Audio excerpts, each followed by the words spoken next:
Hello everyone, তোমরা সবাই কেমন আছো? অবশ্যই আজকে সবাই ভোট দিয়েছো। আমিও কিন্তু এই ভোট দিয়ে আসলাম। আমি কিন্তু গতকালই খর্দাতে চলে এসেছি, কারণ আমার ভোটার আইডি কার্ডটা এখনো ট্রান্সফার করা হয়নি। বছর হয়তো বারাসাতে ট্রান্সফার করে নেব। যাই হোক, সকালবেলা কিন্তু আমার বাবা বাজারে গিয়ে আমার আজকে খুব পছন্দের একটা মাছ নিয়ে এসেছিল। ওটা হচ্ছে রিটা মাছ। তোমরা কে কে পছন্দ করো অবশ্যই জানিও। তার সাথে বিড়ালের জন্য মাছ নিয়ে এসেছিল। আর আমার হাজবেন্ড যেহেতু ভোট দিয়ে আবার খর্দাতে আসবে, ও এসে আবার রিটা মাছ খাবে না, ওর জন্য কিন্তু জ্যান্ত রুই মাছও নিয়ে এসেছিল। আর হ্যাঁ, আজকে কিন্তু আমি মাকে রান্না থেকে ছুটি দিয়েছিলাম, কারণ প্রত্যেক দিনই তো মা নিজেই রান্না করে খায়।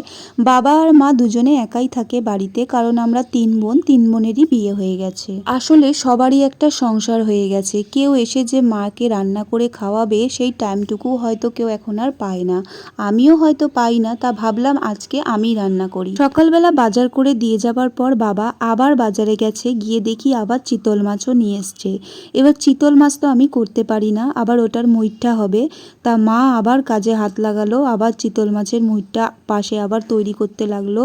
যাই হোক, সবার বাবারাই হয়তো এরকমই হয়, এরা বাড়ি আসলে কি খাওয়াবে বুঝতেই পারে না বাবারা। যাই হোক, ভিডিওটা ভালো লাগলে অবশ্যই চ্যানেলটাকে সাবস্ক্রাইব